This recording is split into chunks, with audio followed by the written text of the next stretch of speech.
ठीक है, तो पहले का जो कुछ है उसमें कोई दिक्कत है?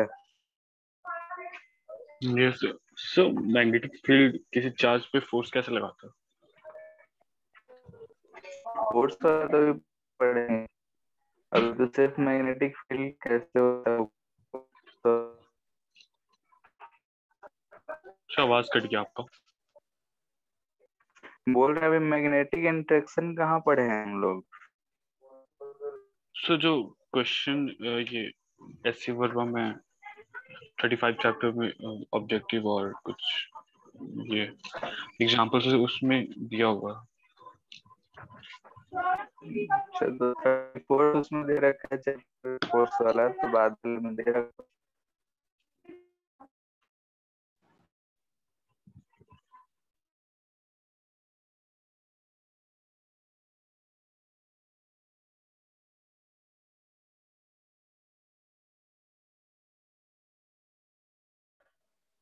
हेलो।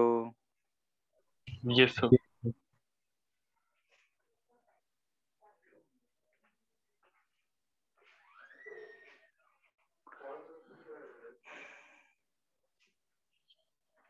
ठीक है, फोर्स वाला है तो आज वो हम लोग का हो जाएगा कि फोर्स कैसे लगता है, क्या लगता है। सर क्वेश्चन एचसीवी का बताओ सर। एक कौन सा? Sir page 252।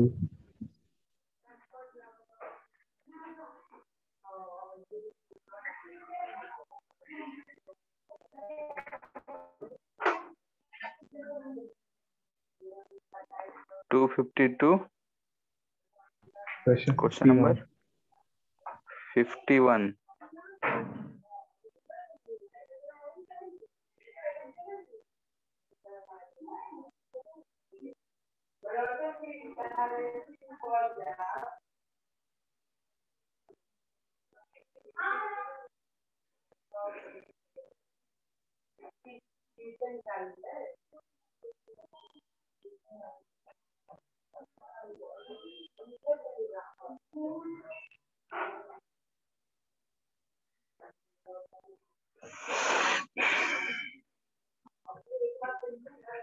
इसमें magnetic field magnetic field which is uniform in a given region falls to zero abruptly. Figure something slow.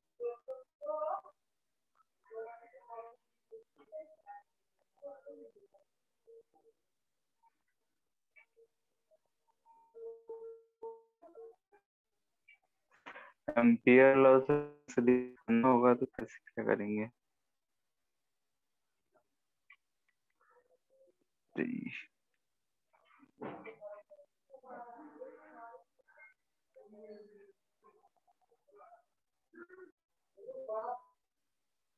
Sir question number कौन सा? 51। क्वेश्चन नंबर 51 जैसे बी डॉट डी एस दे रहा है। करंट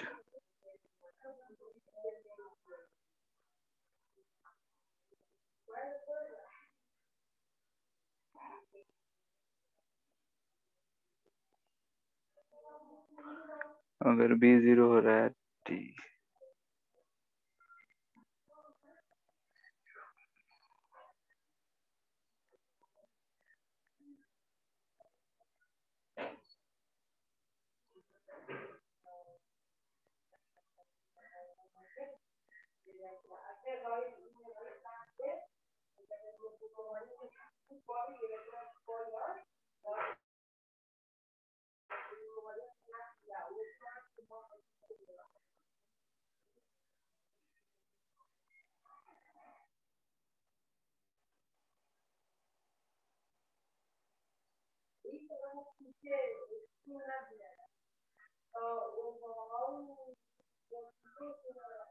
सोलेनॉइड में तो यही चीज होता था कि एक तरफ यूनिफॉर्म है मैग्नेटिक फील्ड और उसके दूसरी तरफ वो जीरो हो गया।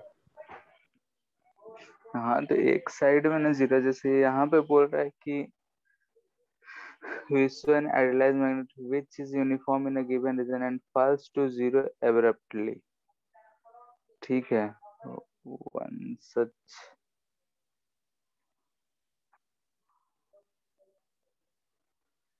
so using Ampere's law over the path so that such a field is not possible.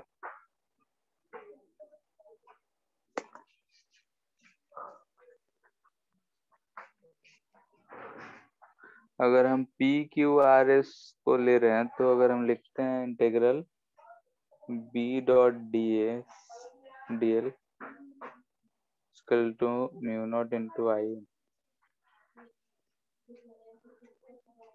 ठीक है, बी बोल रहा है 0 और करंट अगर हो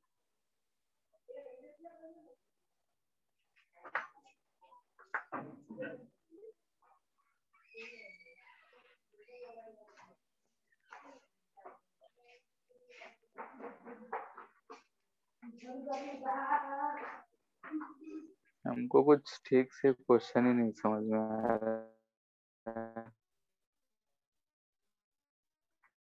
ठीक है, first to zero magnetic field है वही पूरा 0 हो जा रहा है. क्या करना चाह रहा है?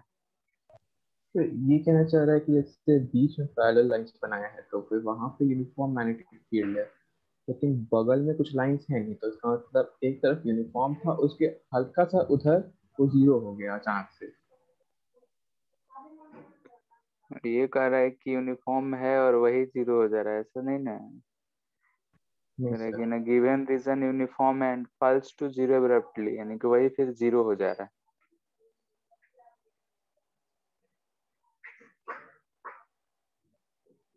ठीक है, हमको तो ये लग रहा है कि जैसे कि यूनिफॉर्म मैग्नेटिक फील्ड है किसी रीजन में और और आगे तुरंत गए तो 0 फिर वो जीरो हो गया. आगे गया तो किसी रीजन का 0 हो जा रहा है. an idealized magnetic field which is uniform in a given region किसी रीजन में यूनिफॉर्म है and falls to zero abruptly. मतलब t इक्वल्स टू जीरो पे यूनिफॉर्म था और t इक्वल्स टू t पे जीरो हो गया. स्टेटमेंट से तो क्लियर नहीं हो रहा है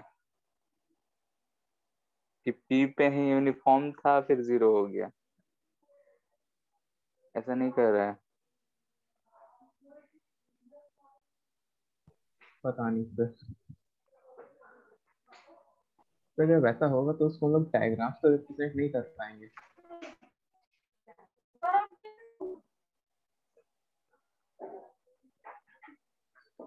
जैसे मोमेंट के लिए अगर हम इस टाइम पे देखें तो मैं जो हो गया, हमको तो ऐसा लग रहा है.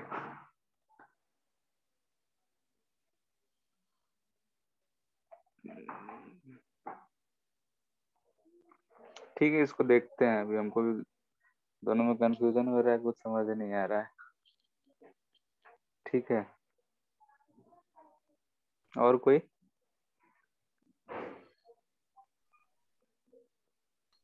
So page number 247.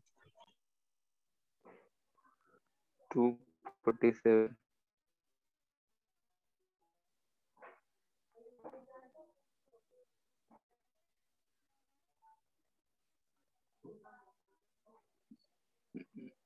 टू 47 का कौन सा?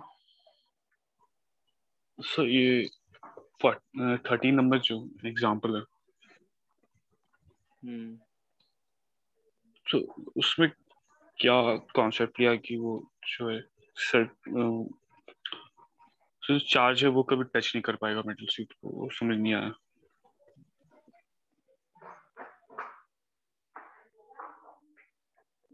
ठीक है, क्यू भी क्रॉस भी फोर्स लगता है तो उसी चीज का यूज किया है.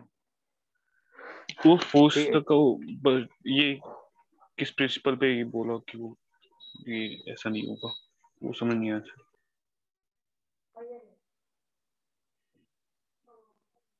इसके लिए प्रीवियस प्रॉब्लम में मैग्नेटिक फील्ड फाइंड करा है पी पॉइंट पे. ठीक है, उसके बाद क्या करा, consistency in the previous example having a charge q is placed at a distance different it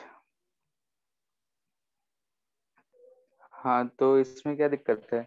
जैसे कि अगर हम सीट के कारण मैग्नेटिक फील्ड फाइंड करे हो तो मैग्नेटिक फील्ड कैसा जा रहा है डायरेक्शन में? सर हॉरिजॉन्टल जा रहा हॉरिजॉन्टल, यानी कि अगर हमारा सीट है इनटू द प्लेन से जो भी करंट दे रखा है, तो इस पॉइंट पे अगर हम देखेंगे तो यहाँ पे इधर की तरफ मैग्नेटिक फील्ड आ रहा है। ये सर। ठीक है।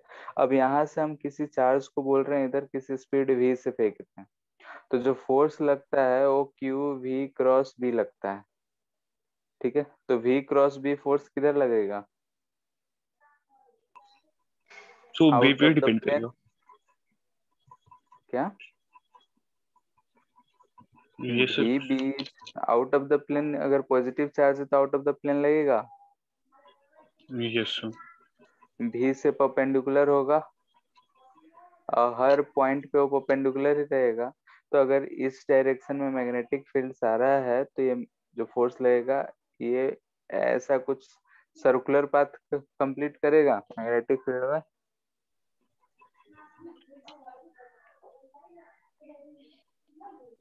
सो फोर्स का जैसे कि डायरेक्शन समझ अगर नहीं आया।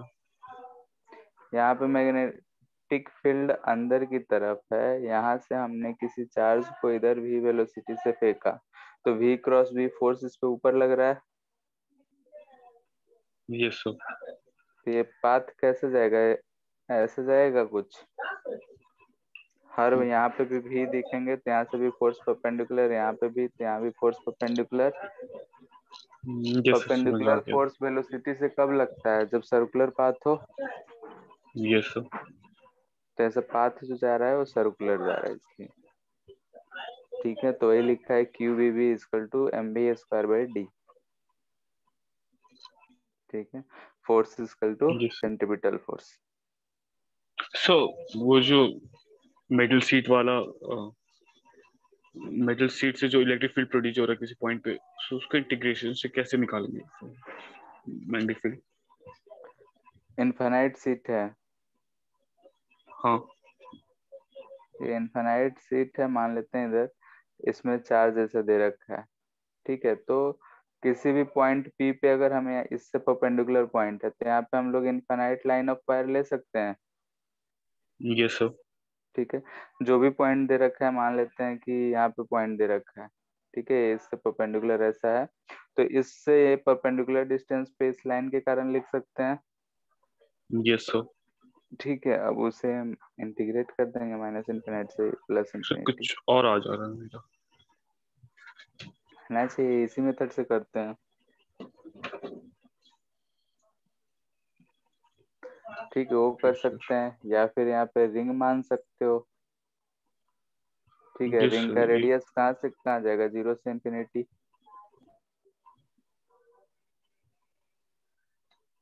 ठीक है। तो सॉलिड जैसा लेंगे ना, हाँ, स्क्वायर शेप का लूप।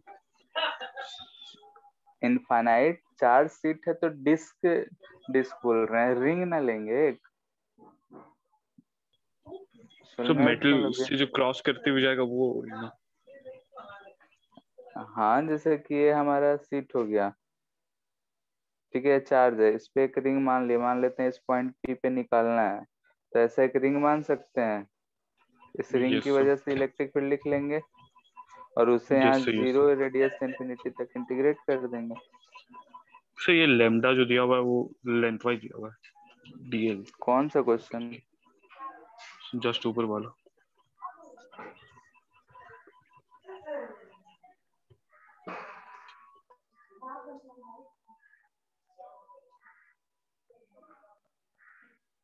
12th number. यस। इसमें लेमडा कुछ लिखा नहीं है, क्या है? सर के टर्म में रिप्रेजेंट कर दिया और लीनियर डिस्ट्रीब्यूशन शायद ये।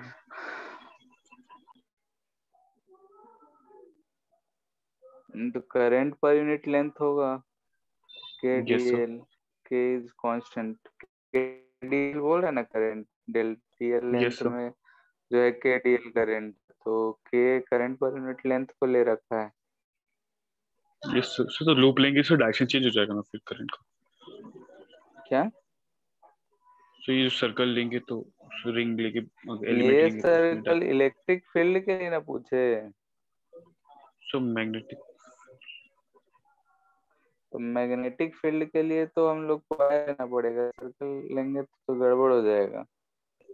Yes sir. ठीक है, सर्कल में करंट कैसे है, हम चाहे इलेक्ट्रिक फील्ड के लिए बोले, अगर इनफाइनाइट सीट है, चार्ज डिस्ट्रीब्यूटेड है तो उसके लिए। ये हमारा ऐसा सीट दे रखा है, इसमें करंट ऐसा है, इस पॉइंट पे निकालना है, तो हम क्या करेंगे, यहाँ से जाकर एक एलिमेंट चूज कर लेंगे, इनफाइनाइट लाइन ऑफ वायर के लिए रिप्रेजेंट करेगा।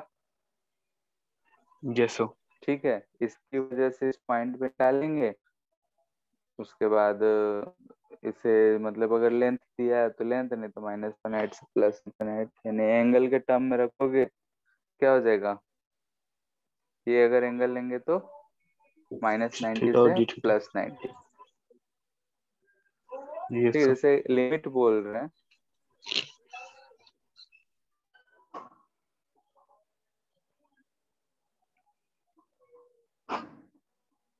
ठीक है। Yes sir. सर एक और क्वेश्चन में डाउट था। कौन सा? सर तो शॉर्ट आंसर क्वेश्चन है ना, 48 पेज नंबर में, उसमें क्वेश्चन 11। टू 248। 40 248 में क्वेश्चन नंबर 11। अच्छा। Yes sir. हम्म, ठीक है, इसके बारे में देखेंगे कि अगर जैसे कि फोर्सेस, करंट कैरिंग वायर्स होते हैं, उनके बीच में फोर्स लगता है। ठीक है, तो अगर अपोजिट डायरेक्शन में रहेगा तो अट्रैक्टिव होता है, आके चिपक जाता है, तो उसको ट्विस्ट करते हैं। तो सब चीज आगे देखेंगे जब हम लोग पढ़ लेंगे कि दो करंट कैरिंग वायर होता है, उसमें फोर्स लगता है, तो उससे समझ में आ जाएगा। ठीक है। Yes sir. और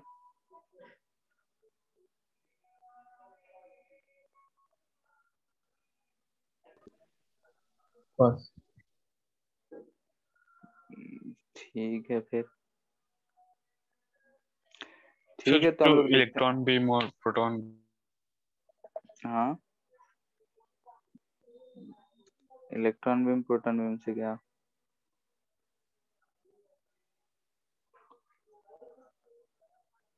क्या हुआ, बोलो। हेलो।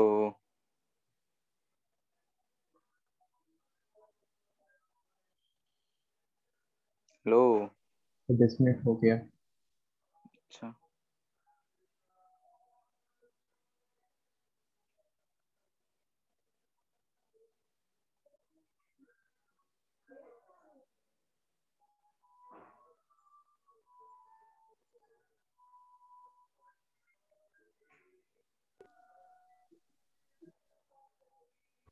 सर हाँ, सर वो डिस्कनेक्ट हो ठीक गया। है, अभी तक नहीं आया। No sir. ठीक है फिर, ठीक है, तो हम लोग आगे अपना देखते हैं, आएगा तो देखेंगे। तो हम लोग मैग्नेटिक इफेक्ट ऑफ करंट देख रहे थे। तो हम लोगों ने देखा था कि अगर कोई भी चार्ज मूविंग चार्ज है तो उससे मैग्नेटिक फील्ड जनरेट होगा, या फिर करंट कैरिंग वायर होता है, कंडक्टर है, उससे मैग्नेटिक फील्ड जनरेट होता है। अब मैग्नेटिक फील्ड में किसी चार्ज को या करंट कैरिंग वायर को रखेंगे तो उस पर फोर्स लगेगा, कितना लगेगा, उन सब चीज के बारे में हम लोग देखेंगे। ठीक है, और जब फोर्सेस खत्म होगा तो उसके बाद थोड़ा सा बेसिक चीज पे आएंगे, यानी कि ये मैग्नेट कैसे कहलाता है, मैग्नेट का प्रॉपर्टी क्या होता है, परमानेंट मैग्नेट क्या होता है, तो उसी समय में हम लोग उसका प्रॉपर्टी पढ़ेंगे। ठीक है, तो अभी वही देख रहे हैं कि इंट्रैक्शन, इलेक्ट्रोमैग्नेटिक इंट्रैक्शन। ठीक है, इलेक्ट्रोमैग्नेटिक इंट्रैक्शन, इंट्रैक्शन यानी फोर्स की बात कर रहा है, और इलेक्ट्रोमैग्नेटिक तो यहाँ से अगर हम देख रहे हैं, इतना बात तो हम लोग जान चुके हैं कि इलेक्ट्रिक फील्ड और मैग्नेटिक फील्ड दो चीज के बारे में हम लोगों ने पढ़ा है कि एक चार्ज रेस्ट पे है तो उससे इलेक्ट्रिक फील्ड निकलता है, एक चार्ज अगर मूव कर रहा है किसी भी स्पीड से, यूनिफॉर्म स्पीड से, तो उससे मैग्नेटिक फील्ड भी जनरेट हो रहा है। तो हो सकता है किसी रीजन में मैग्नेटिक फील्ड भी हो और इलेक्ट्रिक फील्ड भी हो। तो अगर किसी रीजन में मान लेते हैं electric field and magnetic field दोनों हो और उसमें कोई एक चार्ज रखा हो, तो उस पे फोर्स इलेक्ट्रिक फील्ड की वजह से भी लगेगा जो कि Q इंटू ई होगा, ठीक है। और मैग्नेटिक फील्ड है तो उसमें भी फोर्स लगेगा, तो वही फोर्स यहाँ पे हम लोग देखेंगे कि जो फोर्स मैग्नेटिक फील्ड की वजह से लगता है, ठीक है, मैग्नेटिक फील्ड को बी लिख रहे हैं तो वो Q V क्रॉस बी लगता है, ठीक है। यहाँ से अगर हम लोग बोले कि both if electric field and magnetic field both are present, दोनों वेक्टर है, तो जो हम फोर्स लिखेंगे वो क्या लिखेंगे, Q into E plus Q V cross B, ठीक है। और ये जो फोर्स है ये हम बोलते हैं इलेक्ट्रोमैग्नेटिक इंटरेक्शन है, यानी कि जो फोर्स लगेगा किसी भी चार्ज पार्टिकल को अगर electric field and magnetic field में रखते हैं तो, ठीक है। और इस फोर्स को हम लोग नाम देते हैं लॉरेंज फोर्स, ठीक है, it is called Lorentz force. उन्हीं का दिया गया फॉर्मूला है तो उन्हीं के नाम पे है ये।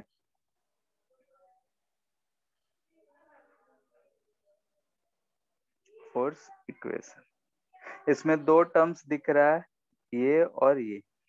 फर्स्ट वाला टर्म जो है ये है इलेक्ट्रोस्टैटिक फोर्स, यानी कि इलेक्ट्रिक फील्ड का फोर्स है, इलेक्ट्रिक फोर्स बोल देते हैं हम लोग। और ये जो है इसे हम बोलते हैं मैग्नेटिक फोर्स, ठीक है। अब तक हम लोग इलेक्ट्रिक फोर्स के बारे में ही पढ़ते हुए हैं, तो इस चैप्टर में मोस्टली हम लोग मैग्नेटिक फोर्स के बारे में पढ़ेंगे, जो कि हमारा लॉरेंज फोर्स से आया है, यानी कि लॉरेंज फोर्स दोनों को मिला के इलेक्ट्रोमैग्नेटिक इंटरेक्शन कहलाता है। तो फर्स्ट पार्ट में हम लोगों ने देखा था कि इलेक्ट्रोस्टैटिक में Q इंटू ई, यानी कि ये जो फोर्स था, अगर किसी भी इलेक्ट्रिक फील्ड में कोई सा भी चार्ज है तो उस पर ये फोर्स लगता था, वो चार्ज रेस्ट पे रहे या फिर मूव करे उससे कोई लेना देना नहीं था, ये फोर्स लगा करता था। तो वैसे ही यहाँ पे हम लोग देख रहे हैं कि अगर मैग्नेटिक फील्ड में किसी भी चार्ज पार्टिकल को रखे हैं तो जो फॉर्मूला आया है वो एक्सपेरिमेंट से जैसे भी लाए हूँ, तो यह है Q V क्रॉस B। तो यहाँ पे हमें दिख रहा है कि अगर हम मैग्नेटिक फोर्स की बात करें, मैग्नेटिक फोर्स FB लिख रहे हैं, ये Q V क्रॉस B अगर लिख रहे हैं हम, तो यहाँ पे हमें दिख रहा है कि अगर, या फिर F B is equal to Q भी B sine of theta, theta is angle between V vector and B vector. तो अगर पार्टिकल रेस्ट में होगा तो ये फोर्स जीरो होगा, ठीक है। यानी कि यहाँ से हम लोग देख सकते हैं F B is equal to zero if charge अगर ना रहे पार्टिकल, कोई भी मटेरियल है जिसपे चार्ज नहीं है तो उस पर फोर्स नहीं लगेगा, यानी कि एक बोल सकते हैं अगर Q जीरो है तो मैग्नेटिक फील्ड फोर्स नहीं लगेगा। सेकेंड, मैग्नेटिक फील्ड तो होना चाहिए, V अगर जीरो है तब भी ये फोर्स जो है नहीं लगेगा। एंड थर्ड, हमें दिख रहा है कि साइन ऑफ थीटा जीरो हो जाए, साइन ऑफ थीटा जो है ये जीरो हो जाए, इसका मतलब ये हुआ कि जो हमारा थीटा है वो जीरो हो या फिर 180 डिग्री।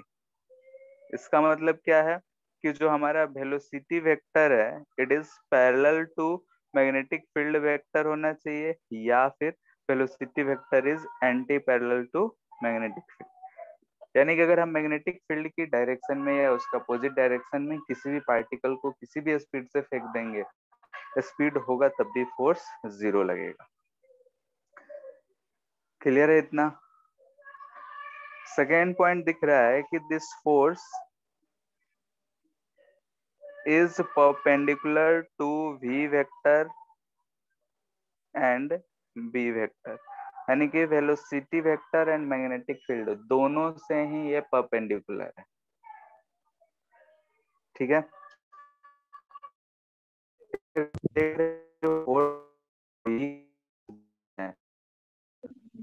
ये फोर्स जो है दोनों ही वेक्टर बी वेक्टर से भी एंड बी वेक्टर से भी, दोनों से ही ये परपेंडिकुलर है। तो आवाज सर कट आवाज रहा है। कट रहा। वर्क डन होगा तो यस सर।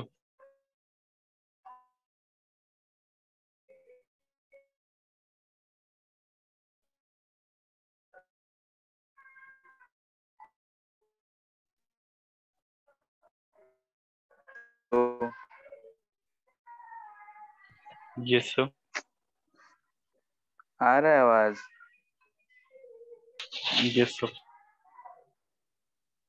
ठीक है, तो अगर हम इस फोर्स की बात करें तो this force is perpendicular to V and B.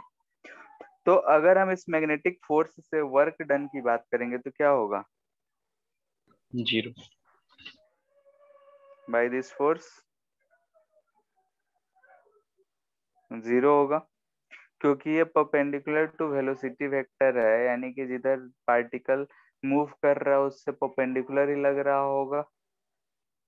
ठीक है, नहीं जैसे सर्कुलर मोशन होता था वो, उसमें जो फोर्स लगता था वो सिर्फ डायरेक्शन चेंज करता था, स्पीड को चेंज नहीं करता था। वैसे ही यहाँ पे अगर हम किसी स्पीड से पार्टिकल को फेंक देते हैं और मैग्नेटिक फोर्स लग रहा है तो परपेंडिकुलर टू वी लग रहा है, यानी कि उसका स्पीड को बढ़ाएगा या घटाएगा नहीं, सिर्फ क्या करेगा, डायरेक्शन चेंज करेगा।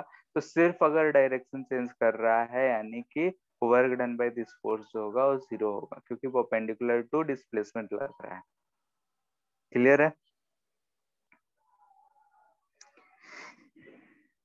थर्ड, जैसे कि अगर हम लोग मैग्नेटिक फील्ड की बात कर रहे हैं तो ये जो फोर्स लग रहा है क्यू वी क्रॉस बी, इसका मैक्सिमम वैल्यू कितना होगा?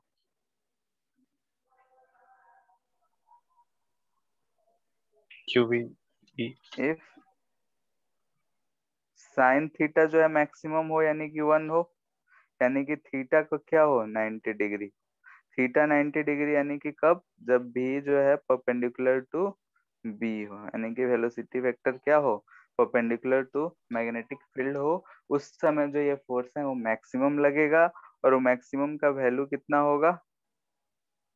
क्यू वी बी, यानी कि मैग्नीट्यूड अगर लिखेंगे तो क्या लिखेंगे, क्यू वी बी। क्लियर है? फोर्थ, अगर हम डायमेंशन जो लिखते हैं तो बी इजकल टू क्या लिख सकते हैं हम, F by Q B sine of theta. Sine theta तो डायमेंशन लेस होता है। ठीक है, तो यहाँ से यूनिट यस क्या सर। होएगा बताओ,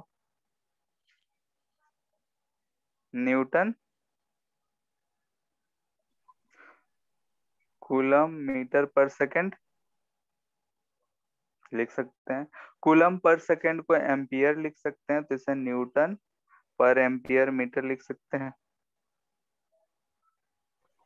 ठीक है, इसी चीज को हम लोग क्या नाम देते हैं, टेस्ला, जिसके बारे में हम लोग पहले भी कहें, या फिर आगे चल के देखेंगे कि ये वेबर पर मीटर स्क्वायर भी होता है। ठीक है, तो इनमें से हम लोग मोस्टली टेस्ला यूज करते हैं या फिर वेबर पर मीटर स्क्वायर, ये सारी चीजें ध्यान में रखना है अगर डायमेंशन पूछेगा तो। क्योंकि यहाँ पे अगर डायमेंशन पूछा तो न्यूटन का भी पता है, एम्पियर का भी पता है एंड मीटर का भी पता है, हम डायमेंशन आसानी से लिख सकते हैं। Yes sir. Fifth, sir direction वहाँ ऑफ पे सी फोर्स। क्या को रिप्रेजेंट कर रहा है, कूलम क्या को? चीज? वहाँ पे सी हाँ कूलम है, चार्ज का यूनिट क्या होता है, कूलम। तो वही लिखे हैं, वेलोसिटी का मीटर पर सेकेंड, और साइन थीटा का तो कोई यूनिट ही नहीं होता है। Yes sir. ठीक है, डायरेक्शन ऑफ फोर्स क्या होगा, कैसे पता करेंगे? Right hand thumb. ठीक है, मान लेते हैं कि बी है, इधर v वेलोसिटी है, कोई भी चार्ज पार्टिकल का, ये मैग्नेटिक फील्ड का डायरेक्शन है। तो इस पॉइंट पे अगर हम लोग फोर्स का डायरेक्शन देखेंगे तो हम क्या देखेंगे कि जैसे ए क्रॉस पी का हम लोग डायरेक्शन निकालते हैं तो क्या यूज करते हैं, राइट हैंड रूल। यस। ठीक है, फॉर डायरेक्शन। तो यहाँ भी डायरेक्शन के लिए हम लोग क्या यूज करेंगे, ये चीज।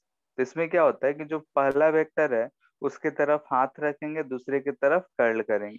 तो इसमें जो हमारा फोर्स का डायरेक्शन आएगा वो किधर आएगा, इधर की तरफ। ठीक है, एफ इजकल टू हमें दिख रहा है कि क्यू वी क्रॉस बी है। तो यहाँ ध्यान रहे कि ये जो फोर्स का डायरेक्शन इधर आएगा तब जब हम ऐसा लिखते हैं कि it is direction of v cross B, यही आएगा v क्रॉस बी का डायरेक्शन। ठीक है, यस। किसी को दिक्कत। अब अगर हमें सो वो जो फोर्स का, क्वेश्चन था, हाँ वो जो एससीवी में था एग्जांपल में, तो उसमें हाँ, डायरेक्शन हॉरिजॉन्टल लग रहा फोर्स का, तो सर्कल कैसे बना रहा हूँ? हॉरिजेंटल कैसे लग रहा था, भी से तो परपेंडिकुलर ही था। तो वी डाउनवर्ड था और बी मैग्नेटिक फील्ड हॉरिजॉन्टल था। इधर था, इधर की तरफ भी था, यस सर। तो force out of the plane लग रहा है। सर सीट जो है वो वी के डायरेक्शन में मतलब है, फेस किया हुआ है। अरे तो ये सीट है तो ऐसे फैला होगा, यस सर। तो इसमें ऐसा जा रहा है, वर्टिकल प्लेन में जो है ये सर्कल है। ऐसा अगर हम एक प्लेन माने वर्टिकल तो उसमें ऐसा सर्कल बनेगा। ठीक है, देखेंगे वो सब पाथ हम लोग देखेंगे उसके बाद सब सोचने के बाद।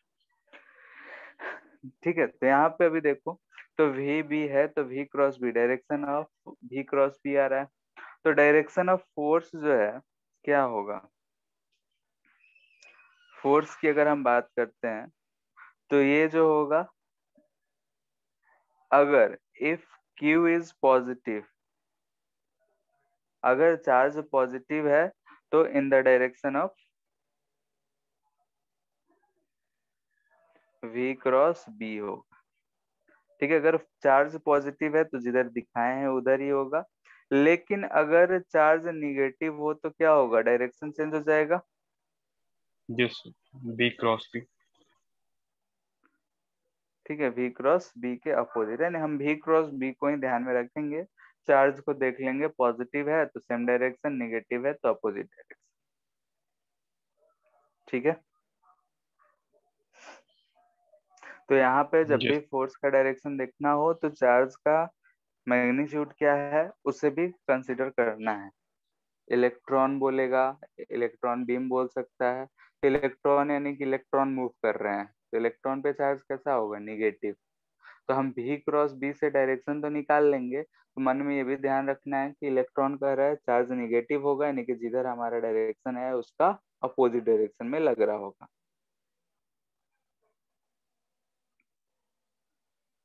ठीक है, तो यहाँ पे दिख रहा है कि जो भी फोर्स होगा, ये जो फोर्स है हमारा F is perpendicular to velocity and B, दोनों से ही परपेंडिकुलर। ठीक है, फिगर से भी दिख रहा है, या तो ऊपर लगेगा या फिर डाउन द प्लेन लगेगा। दोनों ही केसेस में इस फिगर में हमें दिखेगा कि velocity vector and he perpendicular.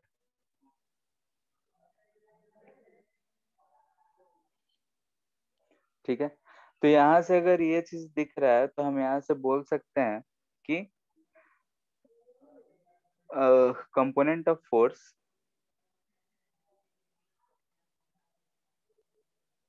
along v vector is equal to 0। this implies that कि there will be, जो बोले हैं वही लिख रहे हैं, no change in speed। ठीक है, स्पीड में चेंज नहीं होगा, तो यहाँ से हम बोल सकते हैं कि स्पीड में चेंज नहीं हो रहा है, यानी कि जो हमारा डिस्प्लेसमेंट का डायरेक्शन होगा उससे भी परपेंडिकुलर फोर्स है, और ऐसा है तो नेट वर्क डन जो होगा इस फोर्स के कारण वो 0 होगा। अगर हम यहाँ से बोल सकते हैं कि जो वर्क डन होगा ये 0 होगा, तो वर्क डन अगर 0 है यानी कि हम बोल सकते हैं क्या चेंज इन काइनेटिक एनर्जी ये भी 0 होगा। No this sir. Implies kinetic energy क्या रहेगा, कांस्टेंट। ठीक है, कुछ कुछ हमें ऐसा दिख रहा है कि सर्कुलर मोशन वाले सारा कहानी है।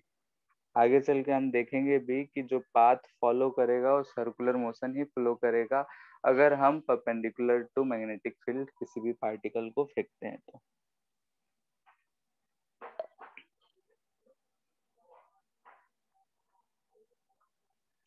ठीक है, तो ये चीज आया फोर्स का थोड़ा बहुत कि अगर कोई भी चार्ज पार्टिकल किसी भी मैग्नेटिक फील्ड में हम फेंकते हैं तो उसमें फोर्स कितना लगेगा। अगर चार्ज 0 है तो फोर्स 0, वेलोसिटी अगर नहीं है चार्ज के पास, रेस्ट में है चार्ज, तो उसमें मैग्नेटिक फोर्स नहीं लगेगा। अगर चार्ज को हम मैग्नेटिक फील्ड की डायरेक्शन में फेंकें या फिर उसके अपोजिट डायरेक्शन में फेंकें, दोनों ही केसेस में हमारा जो वर्क वर्क बोल रहे हैं फोर्स होगा वो 0 होगा। बाकी किसी भी एंगल पे फेंकते हैं तो जो फोर्स लगेगा वो परपेंडिकुलर टू वेलोसिटी वेक्टर लगेगा, यानी कि डिस्प्लेसमेंट से भी परपेंडिकुलर लग रहा है, यानी कि वर्क डन जो होगा वो 0 होगा। वर्क डन इस फोर्स के कारण 0 है, तो इस फोर्स के कारण कोई भी चेंज इन काइनेटिक एनर्जी नहीं रहेगा, यानी कि अगर सिर्फ यही फोर्स एक्ट कर रहा है किसी पार्टिकल पे तो चेंज इन काइनेटिक एनर्जी 0 होगा, यानी हम बोल सकते हैं कि जो पार्टिकल है उसका स्पीड कांस्टेंट रहेगा। वेलोसिटी के बारे में नहीं कर रहे हैं कांस्टेंट, स्पीड कांस्टेंट होगा, क्योंकि वेलोसिटी डायरेक्शन को भी रिप्रेजेंट करता है। परपेंडिकुलर फोर्स लग रहा है तो डायरेक्शन चेंज हो रहा है। ठीक है,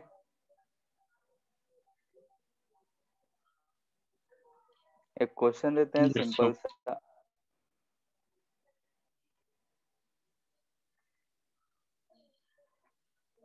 मैग्नेटिक फील्ड जो है वो दे रखा है 3i cap plus 4j cap into 10⁻⁻2 Tesla.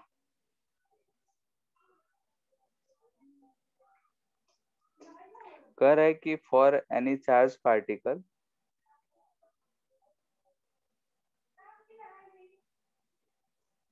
In this magnetic field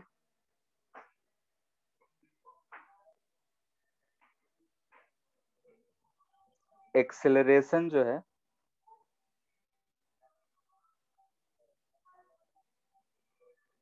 वो है x i cap plus 2j cap metre per second square, then find x। ठीक है, कोई एक चार्ज पार्टिकल इस मैग्नेटिक फील्ड में जब हम फेंक रहे हैं तो उसका एक्सेलरेशन इतना लग रहा है, तो x कितना होगा वो पता करना है।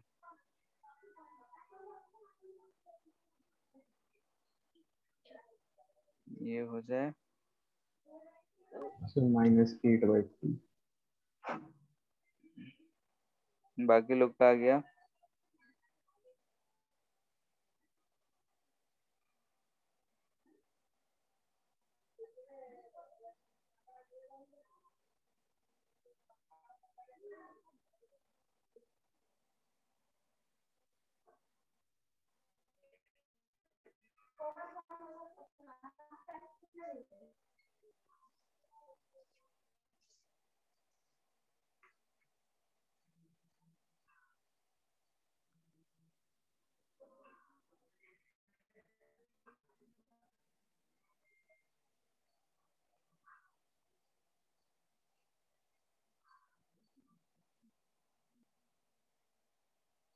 पहला आ गया सबका।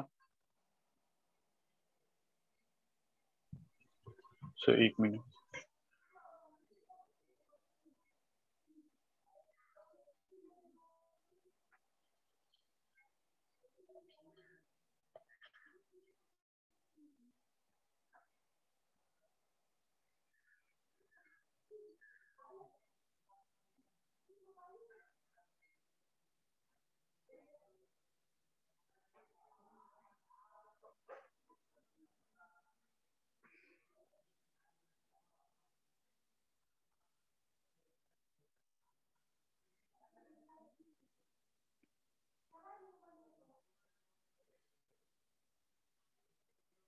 पहला तो आ गया होगा।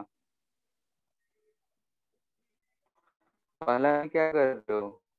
ये ध्यान है।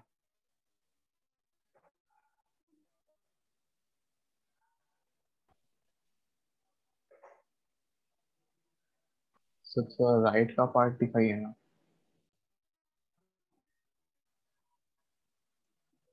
10⁻⁻10 है।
हो गया।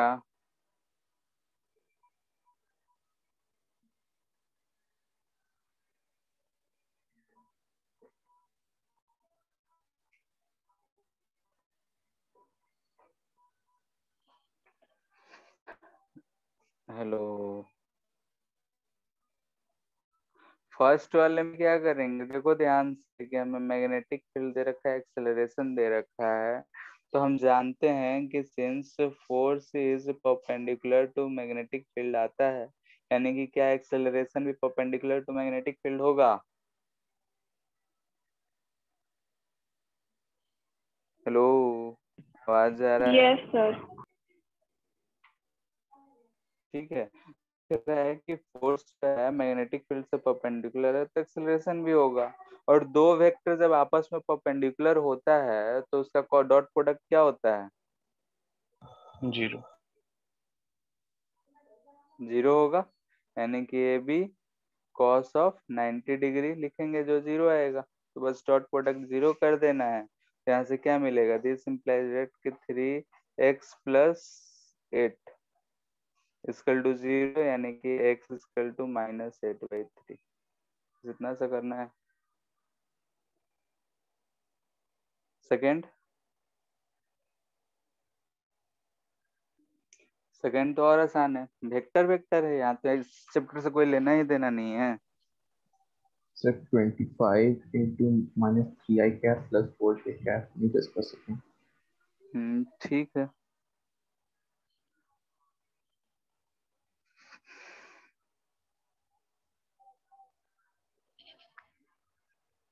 इसको कैसे करेंगे? और किसी का आया?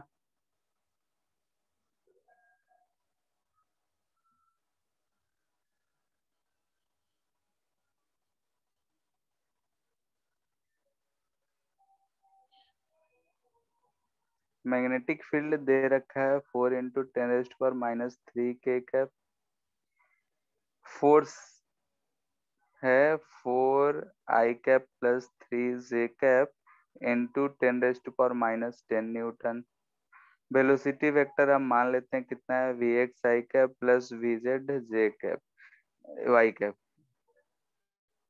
ठीक है, ये जो दे रखा है हमारा, ये सिर्फ एक्स वाई प्लेन के लिए दे रखा है, तो जेड वाला कंपोनेंट जो होगा वो जीरो होगा। ठीक है, इसे हम जीरो क्यों बोल रहे हैं? क्वेश्चन में दे रखा है कि एक्स वाई प्लेन में ही, एक्स वाई प्लेन में मूव कर रहा है।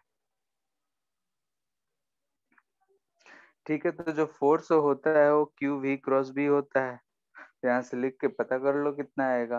तो एफ जो होता है वो क्यू वी क्रॉस बी होता है। यहाँ से लिख लेंगे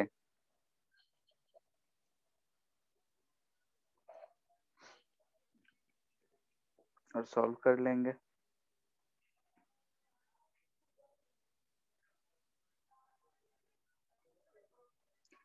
हो जाएगा अब।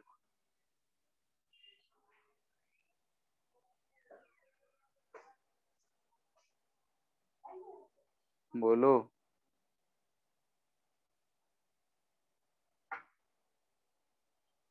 हेलो। ठीक है, यहाँ से क्या करना है, इधर राइट साइड में कुछ Vx और Vy के टर्म में आएगा। ठीक है, यहाँ से 10⁻⁻ है तो ये तो कैंसिल आउट कर सकते हो। तो यहाँ से अगर हम देखेंगे तो आई के, चलो एक लाइन बढ़ा ही देते हैं, तो यहाँ से ये कट करेंगे तो 10⁻10 बच रहा है 10 1, यानी कि यहाँ से हम लिख सकते हैं 4i cap plus 3j cap equal to 10 into I dot I cross के क्या आता है, 10⁻³ को बाहर ही निकाल रहे हैं, 10⁻² लिख रहे हैं। आई क्रॉस के क्या आएगा बोलो।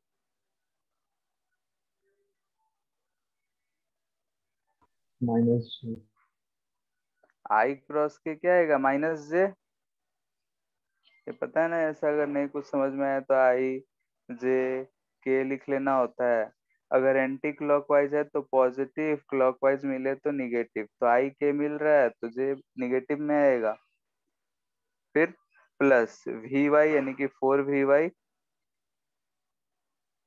और ये क्या आ रहा है क्रॉस के, जे क्रॉस के यानी एंटी क्लॉकवाइज यानी कि प्लस आई मिलेगा। दोनों को हम लोग कंपेयर कर लेंगे तो हमें कितना दिख रहा है, Vx कितना दिख रहा है बोलो। यहाँ से J है तो J से कंपेयर करेंगे, +75 -75। 300/4 दिख रहा है हमें, -300/4 यानी कि -75 मीटर पर सेकेंड। ठीक है, J डायरेक्शन में जा रहा है। Vx वाला अगर देखेंगे तो 4 4 कैंसिल, 400/4 यानी 100 दिख रहा है।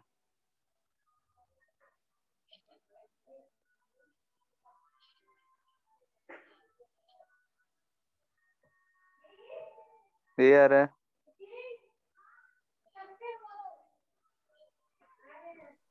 Yes sir. ठीक है, अभी इसे वेक्टर फॉर्म में लिख लेना है।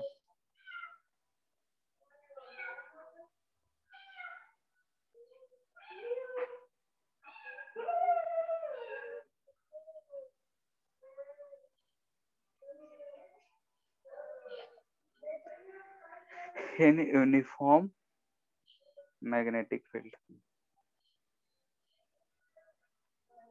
ठीक है, अगर यूनिफॉर्म मैग्नेटिक फील्ड में हम किसी चार्ज पार्टिकल को फेंकते हैं तो कितना स्पीड होगा, कितना कैसा पाथ होगा। केस 1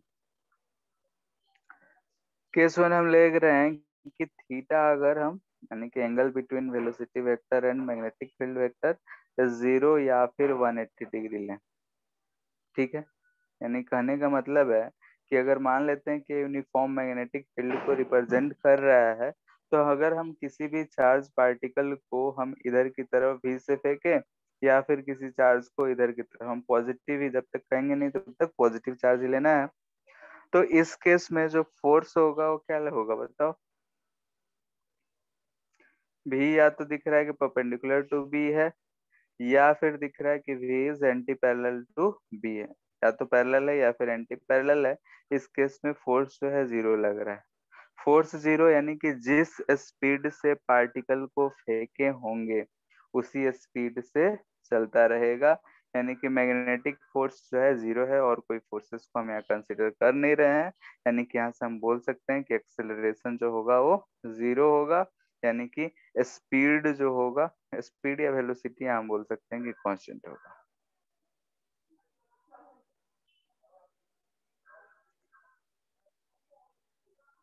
ठीक है, इसमें तो कोई दिक्कत नहीं होना चाहिए किसी को।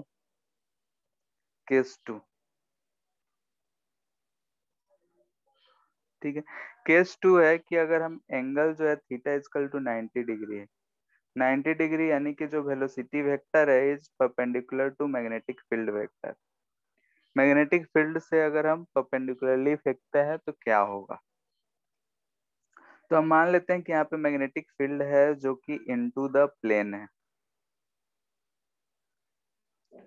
ठीक है, अगर magnetic field into the plane है और यहाँ पे चार्ज है, इसको हम इधर की तरफ v वेलोसिटी दिए हैं, तो इस पे इस समय पे फोर्स इधर ऊपर की तरफ लग रहा होगा, तो इसका पाथ कुछ इधर जाएगा। ठीक है, यहाँ पे फोर्स वेलोसिटी इधर है, फोर्स इधर ही लगेगा, यानी कि हमेशा दिख रहा है कि फोर्स जो है वेलोसिटी से परपेंडिकुलर रहेगा और ये ऐसा पाथ फॉलो करेगा। यानी कि यहाँ पे वेलोसिटी आएगा तब भी परपेंडिकुलर, यहाँ वेलोसिटी, तो फोर्स हमेशा वेलोसिटी से परपेंडिकुलर ही रह रहा है। यानी कि हमें दिखेगा कि ये जो पार्टिकल है ये सर्कुलर पाथ निकाले फॉलो करेगा। ठीक है, यानी कि यहाँ पे magnetic field into the plane है, तो यहाँ पे अगर हम फोर्स देख रहे हैं तो फोर्स इज परपेंडिकुलर टू, हमेशा हमें क्या दिख रहा है, वी दिख रहा है। Force is perpendicular to V, अगर ऐसा है तो ये हमारा सर्कुलर मोशन का कंडीशन है। सर्कुलर मोशन का कंडीशन है तो पाथ जो है वो सर्कुलर पाथ है।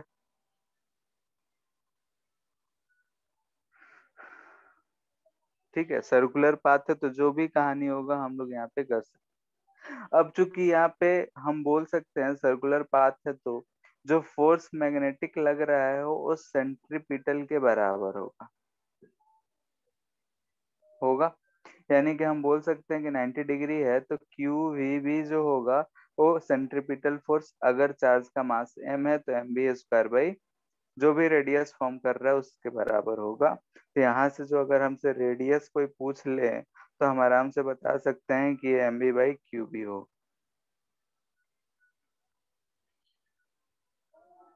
Radius of circular path. ठीक है, तो ये जो रेडियस है किस किस चीज पे डिपेंड कर रहा है, तो मास कितना है, मास ज्यादा रहेगा पार्टिकल का तो रेडियस ज्यादा रहेगा, यानी कि mb मोमेंटम को रिप्रेजेंट कर रहा है। ठीक है, तो इसको हम लोग ऐसे टर्म में भी लिख सकते हैं, r इजकल टू mv/qb, इसे हम लिख सकते हैं p/qb। या फिर हम लोग ये भी जानते हैं कि हाफ mv² जो होता है काइनेटिक एनर्जी होता है, ऊपर नीचे mm से मल्टीपल कर दे तो p को लिख सकते हैं हम लोग 2m काइनेटिक एनर्जी का अंडर रूट। तो हम लोग इसे ऐसा भी लिख सकते हैं 2mk/qb।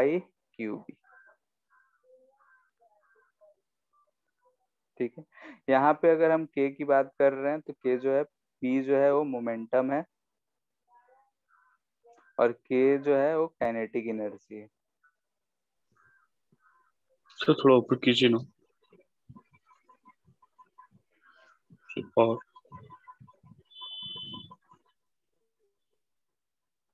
हो गया। सही कहाँ से स्टार्ट किया, डिस्कनेक्ट हो गया था।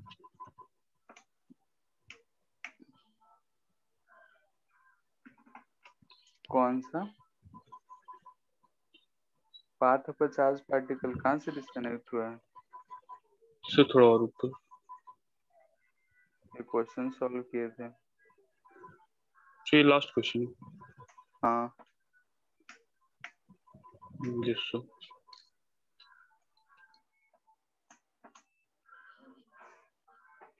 ठीक है। यस।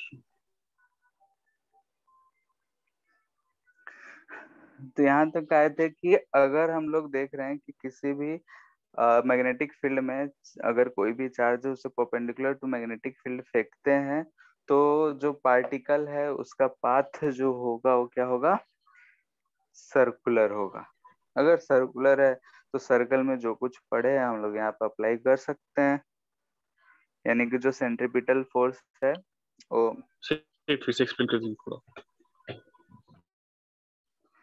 जैसे हम लोग देखें कि अगर कोई एक चार्ज पार्टिकल है, इसे अगर हम किसी स्पीड से फेंक रहे हैं, मैग्नेटिक फील्ड का डायरेक्शन इनटू द प्लेन ले रखे हैं, तो फोर्स हमें इससे परपेंडिकुलर लगेगा। ठीक है, यस सर। वेलोसिटी जब आएगा तो हमेशा जो है वेलोसिटी से फोर्स क्या लगेगा, परपेंडिकुलर। और ऐसा यस जो हम लोग फोर्सेस देखे थे ये कहाँ देखे थे, सर्कुलर मोशन में, कि हमेशा वेलोसिटी से परपेंडिकुलर लगता है। तो यहाँ भी वैसा ही सिचुएशन हो रहा है। तो ये जो पाथ कवर करेगा वो कैसे पाथ कवर करेगा, सर्कुलर। सर्कल में हम लोगों ने पढ़ा था कि जो भी फोर्स जो है सेंटर की तरफ लगता है वो सेंट्रीपिटल फोर्स के बराबर होता है। तो ये जो यस सर। फोर्स सेंटर की तरफ लग रहा है क्यू भी थीटा 90 डिग्री है, तो साइन 90 हम 1 यहाँ यूज कर लिए हैं। तो ये किसके बराबर होगा, तो M B square by R के बराबर होगा। तो R equal to M B by Q भी लिख सकते हैं। रेडियस अब जो सर्कुलर पाथ फॉलो होगा उस चीज का रेडियस। अब यहाँ पे अगर हम रेडियस लिखें तो एम भी जो दिख रहा है वो मोमेंटम है, तो उसे मोमेंटम के टर्म में पी बाई क्यू भी लिख सकते हैं। सर सारे काइनेटिक पॉइंट पे एनर्जी, फोर्स सेम हाँ लगेगा? क्या, सारा पॉइंट, सर जो सर्कल बन रहा है उसके सारे पॉइंट पे सब फोर्स सेम लगेगा? तो डिफरेंट क्यों होगा? सर चेंज आ रहा ना वहां पे, क्या चीज में? तो वेलोसिटी में। कैसे? वेलोसिटी का मतलब स्पीड कौन चेंज कर रहा है v का वैल्यू?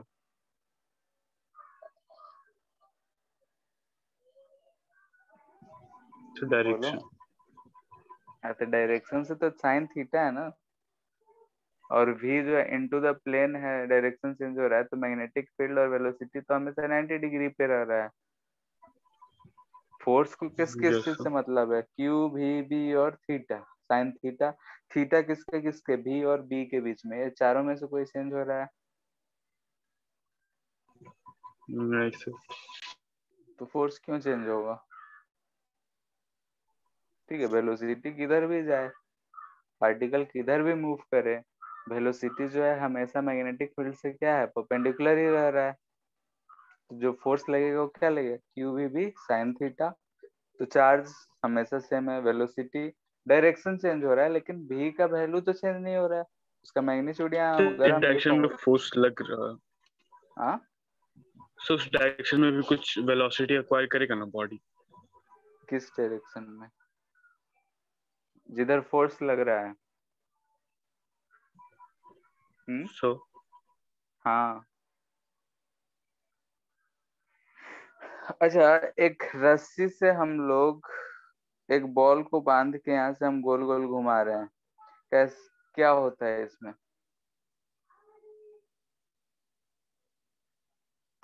हेलो रवि,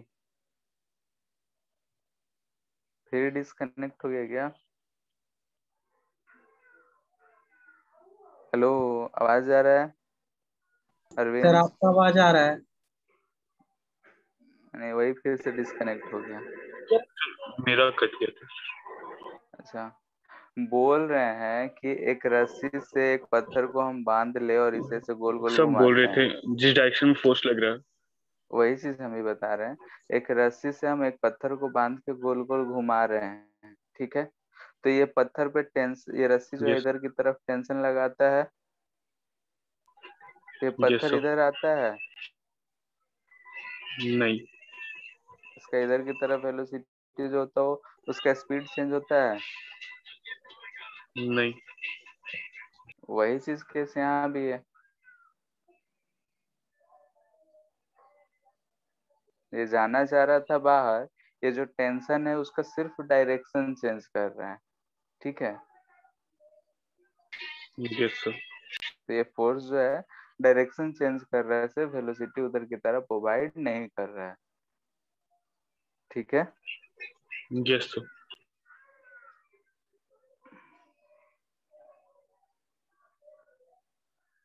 ठीक है, तो अगर एक पार्टिकल है सर्कल में घूम रहा है, तो सर्कल में घूमने का उसका कुछ एंगुलर वेलोसिटी भी होगा।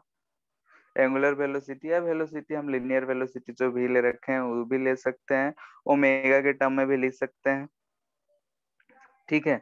तो अगर हम एंगुलर वेलोसिटी लिखना चाहें तो क्या लिखेंगे बताओ?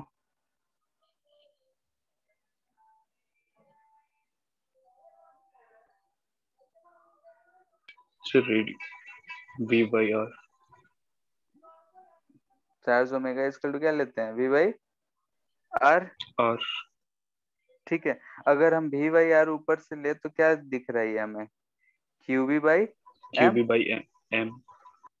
ठीक है, अगर ये ओमेगा आ गया इतना तो टाइम पीरियड क्या होगा, ठीक है रिवॉल्व कर रहा है तो क्यू बी किसी बाई टाइम पीरियड में M by two two pi pi by R. Omega होता है, यानी कि हम इसे लिख सकते हैं यस। 2 पाई m/क्यूबी। ठीक है, यहाँ पे हमें एक चीज नोट करना है कि does not depend on velocity. ठीक है, यानी कि अगर हम वेलोसिटी बढ़ा रहे हैं तो रेडियस बढ़ जाएगा, वेलोसिटी घटाएंगे रेडियस घट जाएगा, लेकिन टाइम पीरियड पे कोई फर्क नहीं पड़ेगा। यानी कि अगर मैग्नेटिक फील्ड सेम है, चार्ज सेम है, मास सेम है, तो टाइम पीरियड हमारा सेम रहेगा। क्लियर है, हम किस स्पीड से फेंक रहे हैं उस चीज पे ये डिपेंड नहीं करेगा। किसी को दिक्कत इसमें?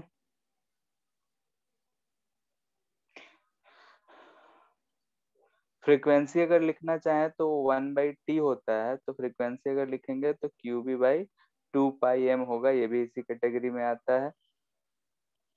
ठीक है, ये भी जो है वेलोसिटी पे डिपेंड नहीं करेगा। वेलोसिटी अगर बढ़ा रहे हैं घटा रहे हैं तो रेडियस बढ़ रहा है घट रहा है, जो हमारा टाइम पीरियड है या फिर ओमेगा है या फिर एफ है उस चीज पे डिपेंड नहीं पड़ता है।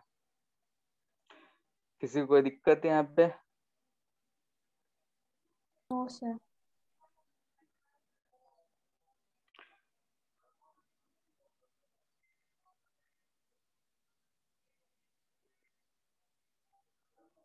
ठीक है, तो ऐसे क्वेश्चंस पूछे जा सकते हैं कि अल्फा पार्टिकल है, गामा पार्टिकल है, इलेक्ट्रॉन है, प्रोटॉन है, हम फेंक रहे हैं तो किसका रेडियस बड़ा होगा, किसका छोटा होगा, किसका टाइम पीरियड बड़ा होगा, किसका टाइम पीरियड छोटा होगा, तो हम इस फॉर्मूले से डायरेक्टली रिलेट करके हम लोग देख सकते हैं। ठीक है,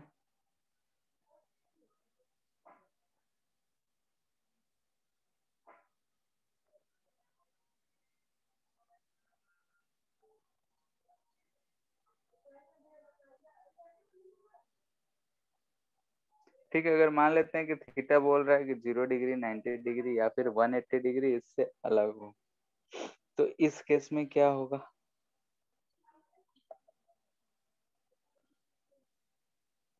तो हम जैसे मान लेते हैं कि इस डायरेक्शन में ऐसा हमारा मैग्नेटिक फील्ड दे रखा है,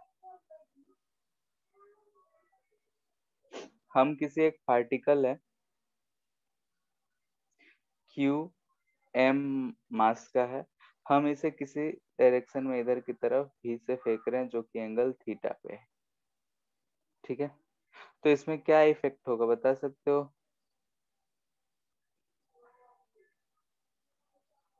कैसा मोशन होगा, फोर्स लगेगा नहीं लगेगा, क्या होगा?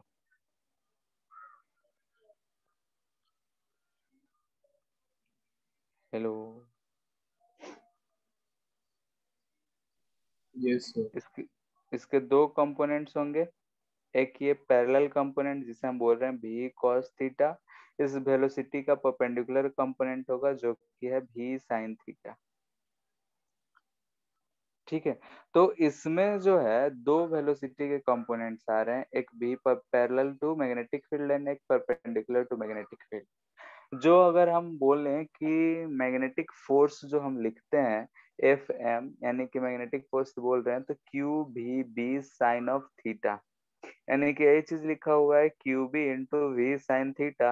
ये वी साइन थीटा जो है परपेंडिकुलर वाला कंपोनेंट है, यानी कि वी परपेंडिकुलर हम बोल सकते हैं।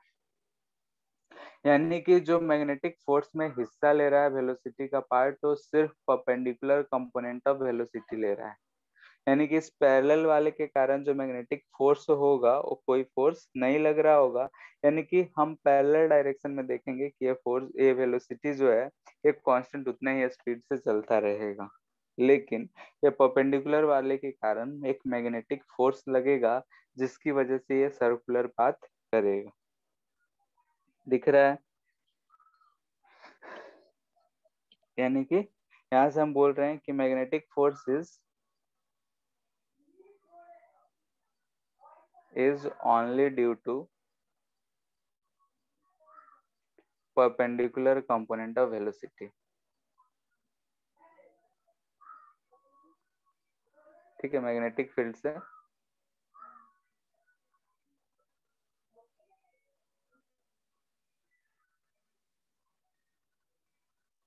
ठीक है, magnetic force is only due to perpendicular component of velocity. ठीक है, जो परपेंडिकुलर कंपोनेंट मैग्नेटिक फील्ड से उसी के कारण है, जो है इसके कारण कोई फोर्स नहीं लग रहा है। तो हमें क्या दिख रहा है कि ये वाला जो पोर्शन है ये सर्कुलर पाथ रोटेट कराएगा, यानी कि रोटेट्स इन सर्कल। ये जो कंपोनेंट है सर्कल में रोटेट कराना चाहेगा और ये जो है मूव्स फॉरवर्ड। ठीक है, यानी कि एक साथ ये दो मोशन कर रहा है, सर्कल में भी है और आगे भी बढ़ रहा है। ठीक है, यानी कि अगर हम किसी भी पार्टिकल को किसी एंगल पे फेंकते हैं मैग्नेटिक फील्ड से तो हमें ऐसा फोर्स लग रहा है। ठीक है, यानी कि जो परपेंडिकुलर कंपोनेंट है वही सर्कल में भागीदारी ले रहा है, यानी कि जो रेडियस होगा वो इसी की वजह से होगा। तो अगर हम रेडियस की बात करें तो रेडियस के लिए जो वेलोसिटी रिस्पॉन्सिबल होगा वो परपेंडिकुलर कंपोनेंट होगा, यानी कि हम रेडियस बोल सकते हैं कि M B perpendicular by Q B, यानी कि M B sine theta by Q B. ठीक है, यानी कि इतने रेडियस का वो रेडियस फॉर्म करके वो आगे बढ़ते जा रहे हैं। तो आगे भी बढ़ रहा है और रेडियस भी फॉर्म कर रहा है, यानी कि अगर हम एक लाइन देखें तो इस पे जो पाथ होगा वो कैसा होगा। अगर ठीक है, सिर्फ अगर परपेंडिकुलर कंपोनेंट होता तो ऐसा गोल गोल घूम रहा होता। ठीक है, लेकिन आगे का भी कंपोनेंट है तो ठीक है ऐसा आगे भी बढ़ता रहेगा। ठीक है, यानी कि आगे कितने स्पीड से जा रहा है v cos थीटा से। कोई भी एक पॉइंट की बात करें तो कितने स्पीड से आगे बढ़ता जा रहा है, तो v cos थीटा से वो आगे बढ़ता जा रहा है और रेडियस इतना का बनाए हुए। ठीक है, इस पाथ को बोलते हैं हम लोग हेलिकल पाथ। ठीक है, जैसे कि स्प्रिंग है, स्प्रिंग के एक एंड से पकड़ के हम ऐसे घुमाते घुमाते आगे बढ़ते जाते हैं, तो वैसा ही ये पाथ है कि सर्कल में भी घूम रहे हैं और आगे भी बढ़ते जा रहे हैं, तो उस पाथ को हम लोग बोलते हैं हेलिकल पाथ। क्लियर है। अब यहाँ पे एक रिवोल्यूशन करने में, यानी कि एक बार ये रोटेट करने में, यहाँ से दिख रहा है कि यहाँ पे पार्टिकल आ गया, यहाँ से देख रहे हैं तो यहाँ पे कहीं आ गया। तो ये जो एक रिवोल्यूशन में जितना डिस्टेंस आगे बढ़ता है इसे हम बोलते हैं पिच, यानी कि डिस्टेंस ट्रेवल्ड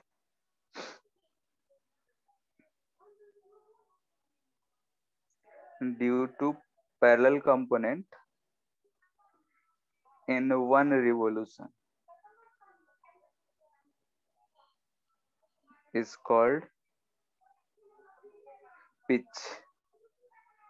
ठीक है, इसे भी पी से रिप्रेजेंट करते हैं, पी एच हेलिकल पाथ का पिच है, तो ये पी एच से रिप्रेजेंट करते हैं। ये पिच का वैल्यू अगर हमें लिखना हो तो हम पी एच क्या लिखेंगे बताओ, v cos of theta into, या फिर ऐसे लिखते हैं v parallel into one time period लिखेंगे, यानी कि ph लिख सकते हैं हम v cos of theta. Time period क्या होगा, स्पीड पे तो डिपेंड करता नहीं है टाइम पीरियड, 2 πm/क्यूब ही रहेगा।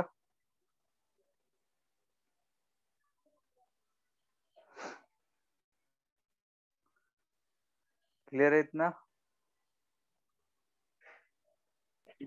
हेलो। Yes sir. ठीक है, तो हमें एक दिख रहा है कि यहाँ पे हम लोग देखें कि मैग्नेटिक फील्ड है उसमें एक चार्ज पार्टिकल है तो ये फोर्स लगेगा, यानी यहाँ पे हम लोग एक सिर्फ नए फोर्स के बारे में पढ़ रहे हैं, और वो नया फोर्स किस तरीके से लगता है उस चीज के बारे में देख। यानी कि अगर कोई भी मूविंग चार्ज पार्टिकल है मैग्नेटिक फील्ड में है तो फोर्स लगेगा। अब वो किस एंगल पे है कैसा है उस पर डिपेंड करता है कि फोर्स कैसा लग रहा है। तो हम लोगों ने देखा कि अगर पैरेलल या anti parallel to magnetic field है तो फोर्स 0 है, परपेंडिकुलर है तो क्यू भी फोर्स लग रहा है, उस केस में सर्कुलर पाथ ट्रेवल कर रहा है। और अगर किसी और एंगल पे है तो उस केस में हेलिकल पाथ कवर करता है। और ये हेलिकल पाथ में हम लोगों ने देख रहा कि एक रिवॉल्यूशन में जो डिस्टेंस आगे ट्रेवल कर रहा है उसे हम लोग पिच बोलते हैं, तो पीएच लिख रहे हैं हेलिकल पाथ का, ये पिच। ठीक है, अब कुछ क्वेश्चंस कर लेते हैं। सर थोड़ा सा बस ऊपर कर हाँ, दीजिए ना, कहाँ पे? जो टाइम पीरियड के बाद से। यहाँ से छूटा है, इधर हो बार गया बार था, डिस्कनेक्ट हो जा रहा इधर हो गया है। है। सर ये क्या बताया आपने? ये बोले कि अगर हम किसी भी चार्ज को किसी मैग्नेटिक फील्ड के से किसी एंगल पे फेंक रहे हैं, थीटा एंगल पे, तो इस वेलोसिटी के दो दो कंपोनेंट्स है, एक पैरेलल कंपोनेंट है और एक परपेंडिकुलर कंपोनेंट है। यानी मैग्नेटिक फील्ड से पैरेलल एंड मैग्नेटिक फील्ड से परपेंडिकुलर। तो जो सर्कुलर पाथ यानी कि जो मैग्नेटिक फोर्स है वो किस पार्ट की वजह से है, तो ये परपेंडिकुलर कंपोनेंट की वजह से है। तो सर्कुलर पाथ में जो रोल लेगा वेलोसिटी वो कौन सा लेगा, परपेंडिकुलर वाला। Yes sir. ठीक है, भी कॉस थीटा जो है वो सिर्फ सीधा सीधा लेके जाएगा, उस पे कोई फोर्स नहीं लग रहा है, तो इसका मैग्नीट्यूड भी चेंज नहीं हो रहा है। मैग्नीट्यूड तो खैर दोनों का नहीं चेंज हो रहा, लेकिन भी cos थीटा वाले का डायरेक्शन भी चेंज नहीं हो रहा है क्योंकि पैरेलल है, इस फोर्स इस वेलोसिटी के कारण कोई फोर्स नहीं लग रहा है। तो यहाँ पे हमारे पास दो दो कंपोनेंट है, तो दोनों का अलग अलग हम लोग देखें तो ये परपेंडिकुलर वाला कंपोनेंट सर्कुलर पाथ कराएगा इतना रेडियस से, और ये भी cos थीटा आगे ले जाएगा, तो जो पाथ होगा हमारा ऐसा कुछ होगा, सर्कल बनते हुए आगे।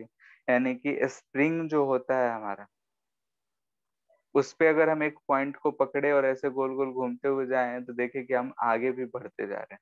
तो वैसा ही पाथ है ये। तो इस पाथ को हम लोग बोलते हैं कि हेलिकल पाथ है। और एक रिवॉल्यूशन में जितना डिस्टेंस आगे ट्रेवल करते हैं उसे हम लोग बोलते हैं कि पिच। ठीक है, तो पिच का वैल्यू भी पैरेलल इनटू टाइम पीरियड आता है, जिसमें हम फॉर्मूला में रखेंगे तो ये चीज आएगा। क्लियर है इतना?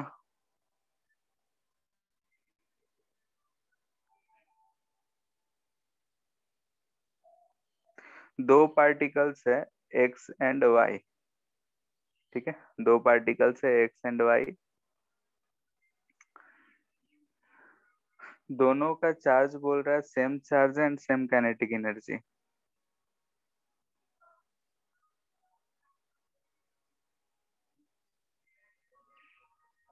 ठीक है, same charge and kinetic energy. ठीक है, वो दोनों के पास सेम चार्ज है एंड सेम काइनेटिक एनर्जी है। If enters in a magnetic field perpendicularly, then the radius are r1 and r2। जब परपेंडिकुलर इंटर करता है तो r1 एंड r2 रेडियस है। Then find ratio of their mass.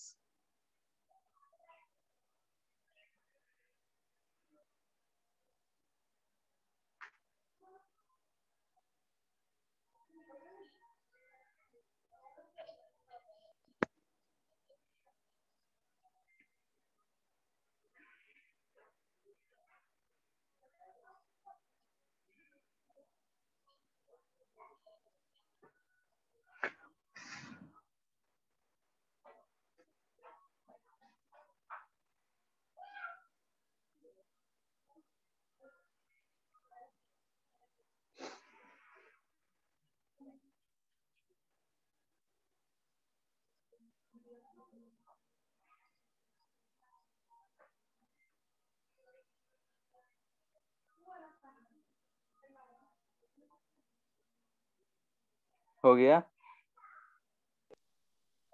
R1/R2 का whole square. ठीक है,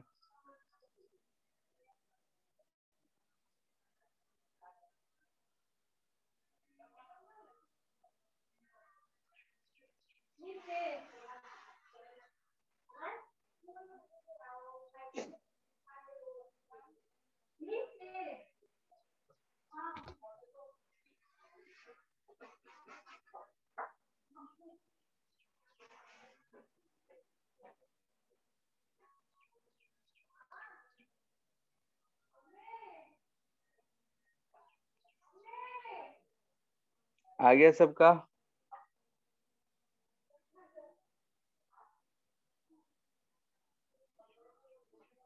radius equal to क्या होता है? 2mk/qb। सेम मैग्नेटिक फील्ड में बोल रहे हैं के सारा ये चीज है, तो r is proportional to √m दिख रहा है, तो हमें m1/m2 पूछ रहा है, तो डायरेक्टली हमें दिख रहा है r1/r2 का होल स्क्वायर।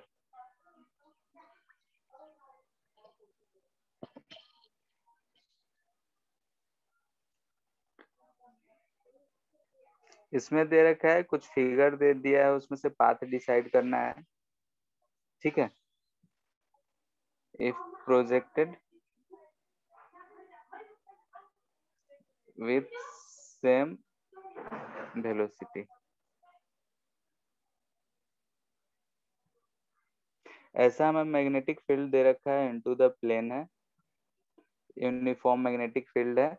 एक पोजीशन से यहाँ से पार्टिकल्स को हम फेंक रहे हैं, तो पार्टिकल जो है ऐसा पाथ शो कर रहा है।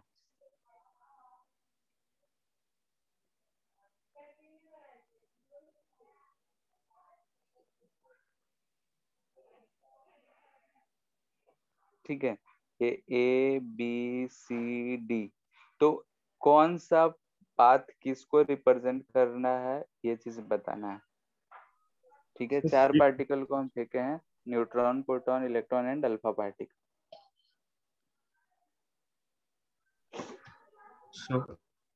हाँ, सर ए और बी में से ज्यादा कर्वेचर किसका? कर्वेचर मतलब रेडियस ऑफ कर्वेचर तो देख के पता करना है।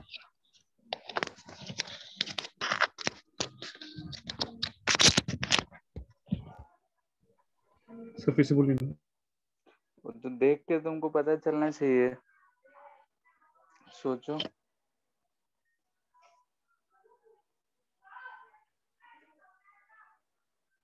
सर आवाज नहीं है अच्छा से।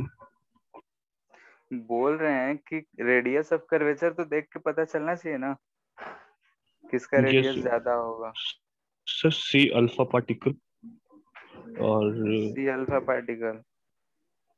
Yes sir.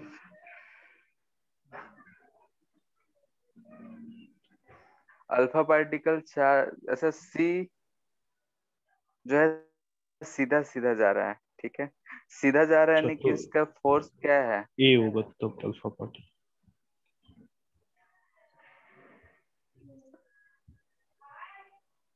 सी क्या होगा फिर? इलेक्ट्रॉन। क्यों? सर मास पे फोर्स क्या डिपेंडेंट है होता सारा है? फोर्स।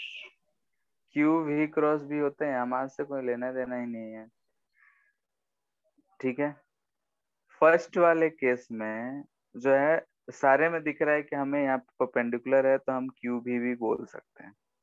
फर्स्ट वाले केस में साइन ऑफ थीटा। ठीक है, फर्स्ट वाले केस में हमें दिख रहा है कि फोर्स लग ही नहीं रहा है, यानी कि सीधा सीधा जिस डायरेक्शन में फेंके उसी में चल गया। वेलोसिटी है, मैग्नेटिक फील्ड है, थीटा भी 90 डिग्री है, तो फिर फोर्स क्यों नहीं लग रहा है? चार्ज जीरो होगा। तो न्यूट्रॉन। सी वाला तो हमें क्या दिख रहा है? न्यूट्रॉन। डी के लिए अगर देखें तो हमें अगर V क्रॉस B देखते हैं, तो B हमारा अपवर्ड है, इनवर्ट मैग्नेटिक फील्ड है, तो V क्रॉस B का डायरेक्शन इधर आएगा। तो D जो है उल्टा डायरेक्शन में है, यानी कि इसका चार्ज क्या होना चाहिए? निगेटिव। तो D वाला क्या होगा? इलेक्ट्रॉन। अब बच गया ए बी, ये दोनों positive, proton and alpha particle.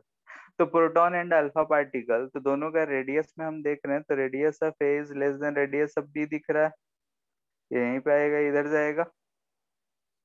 तो radius of A is less than radius of B है, और रेडियस का फॉर्मूला होता है mv/qb। ठीक है, तो v और b तो सेम है, m/q का रेशियो पे डिपेंड करता है, m/q रेशियो दिख रहा है। तो मास ऑफ प्रोटॉन क्या होता है? m। अगर हम प्रोटॉन का मास लिखें तो मास m होगा, चार्ज e होगा, तो अल्फा पार्टिकल का मास कितना होगा? 4m और चार्ज 2e होता यस है। यस सो तो m/q रेशियो में अगर हम देखेंगे तो हमें क्या मिल रहा है? अल्फा पार्टिकल का डबल मिल रहा है। तो b क्या रिप्रेजेंट कर रहा है? अल्फा।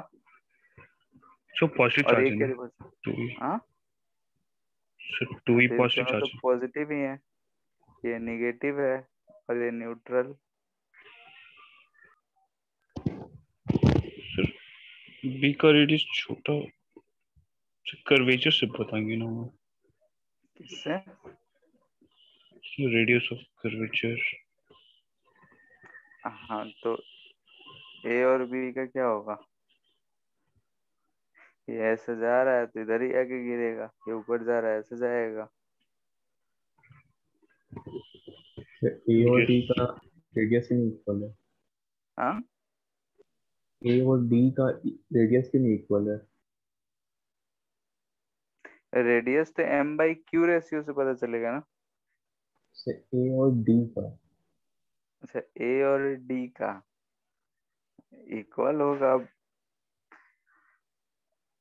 ठीक है, इक्वल ही है। मास दिख नहीं रहा है डिफरेंट है पिक्चर। इसलिए। हाँ, तो मास डिफरेंट है इसलिए इक्वल नहीं है। किसका? a और d का बोल रहे हो? जैसे तो मास तो थोड़ा बहुत है ना। जैसे रेडियस में अगर हम देखें v और b सेम है, तो रेडियस क्या हो रहा है? m/q। q सेम है लेकिन मास तो डिफरेंट ही है। जैसे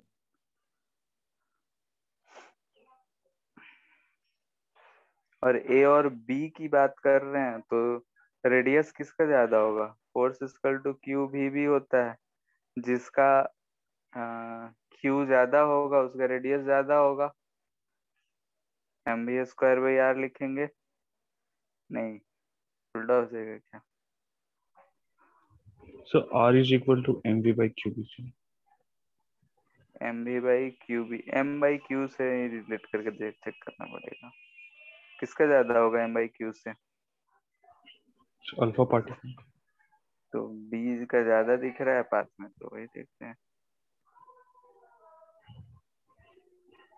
सो हम लोग अच्छा, जिसमें कम कब जो जो जल्दी मुड़ा हुआ रहता है सो उसका तो रेडियस कम होता है ना, और जो ज्यादा कर्व रहता है और जो कम कर्व क्या? रहता है।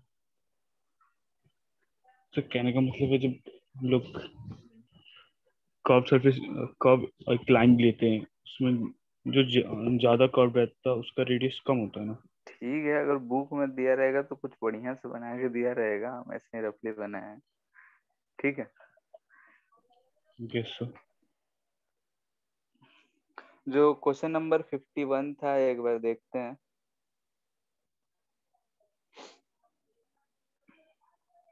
इधर मैग्नेटिक फील्ड भी था, मान लेते हैं। प्रूफ करना था हमें यहाँ पे। अगर PQRS दे रखा है,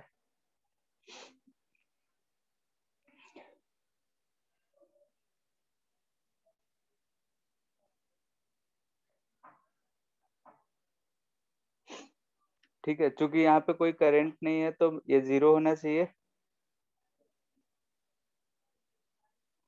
लो, यस ठीक है। तो यहाँ पे अगर हम लोग देख रहे हैं कि अगर कोई करंट नहीं है तो B.dl 0 होना चाहिए। तो अलग अलग पार्ट के लिए देख लेते हैं।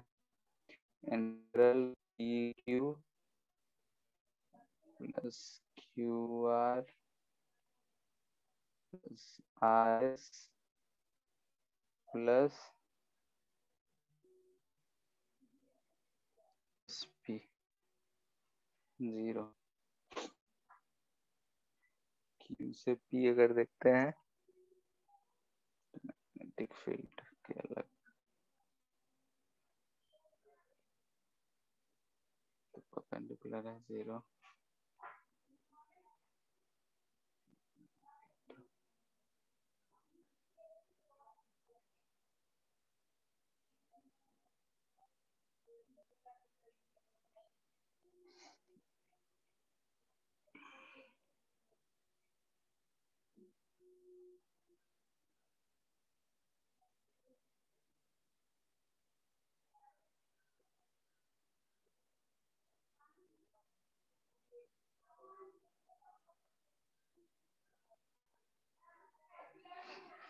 Hello hello yes sir. Arvind. Yes sir. ठीक है, जैसे कि यहाँ पे अगर हम लोग देख रहे हैं कि अगर तुरंत से इसके इधर जीरो हो रहा है, तो अगर हम इस प्रूफ कर रहे हैं, तो यहाँ पे अगर हम B1 बोल रहे हैं और यहाँ पे हम B2 बोल रहे हैं, तो B1 और B2 आपस में सेम होने चाहिए। ठीक यस। है, लेकिन इधर B1 है और उधर जीरो बोल रहा है, तो ऐसा पॉसिबल नहीं है। इससे तो ये दिख रहा है। ठीक है, तो यहाँ से हम लोग बोल सकते हैं कि किसी भी अगर यूनि डायरेक्शनल मैग्नेटिक फील्ड रहा सिर्फ एक डायरेक्शन में, तो तुरंत से ऐसा वेरी नहीं करेगा, यानी कि स्पेस में हर पॉइंट पे मैग्नेटिक फील्ड यूनिफॉर्म होना चाहिए। ठीक है, और सोलेनोइड के केस में होता है तो हम लोग आइडियल केस में लेते हैं, बहुत लंबा रहता है तब, यानी कि रेडियस बहुत छोटा होता है तब हम लोग इस जगह पे मानते हैं। अगर वही छोटा हो तो मैग्नेटिक फील्ड जो है ऐसा रहेगा, यानी कि बाहर में जो है यूनिडायरेक्शनल नहीं मिल रहा है, सिर्फ अंदर में मिल रहा है। ठीक है, तो इसलिए आइडियलाइज केस में हम लोग बोलते हैं, नहीं तो बाकी ऐसा मैग्नेटिक फील्ड हमें थोड़ा बहुत मिलता है रियल केस में। आइडियल केस में हम लोग उसे नेग्लेक्ट करते हैं। ठीक है, ओके। यहाँ से हम लोग बोल सकते हैं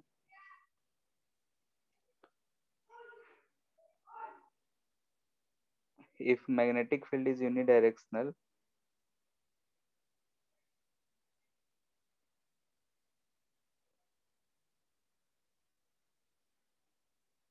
then at every point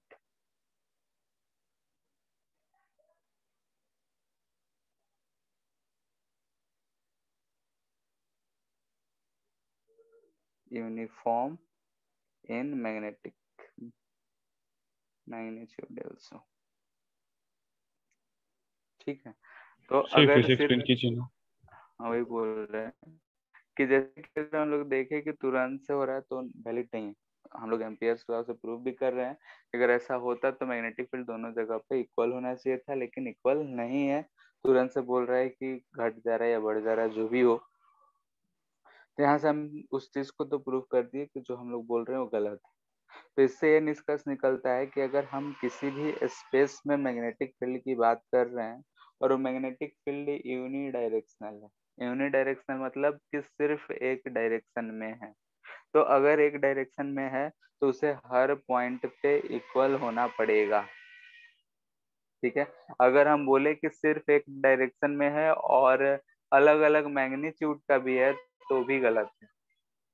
ठीक है, यानी कि सिर्फ एक डायरेक्शन में है और मैग्नीट्यूड हर पॉइंट पे चेंज हो रहा है, तो भी गलत है। ठीक है, वैसा भी मैग्नेटिक फील्ड नहीं हो सकता है। क्लियर है? Yes sir.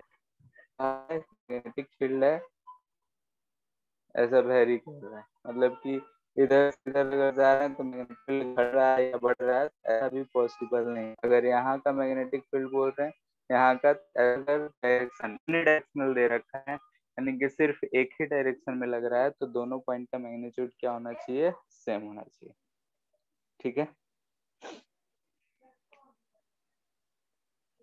यस। ठीक है फिर सर इसका कोई फील्ड लाइन से लेना देना नहीं है किसका? मैग्नेटिक फील्ड का। तो फील्ड लाइंस क्या चीज रिप्रेजेंट करता है? Sir magnitude of. Magnitude and direction. Yes sir. तो हम तो वही बोल रहे हैं कि अगर ऐसा दिया हुआ है, कहे कि किसी भी एक ही डायरेक्शन में मैग्नेटिक फील्ड है, सिर्फ एक्स डायरेक्शन में है और वो वेरी कर रहा है, यानी कि अगर हम एक परपेंडिकुलर लाइन ले ले एक्स से, तो उस पे वेरिएशन अगर हमें दिख रहा है, तो ऐसा पॉसिबल नहीं है। ये चीज तो कह रहे हैं। ठीक है, मैग्नेटिक फील्ड लाइंस क्या रिप्रेजेंट कर रहा है? Magnitude and direction. तो उसको तो हम यस कंसिडर सर। करते हुए बोल रहे हैं ना। ठीक है,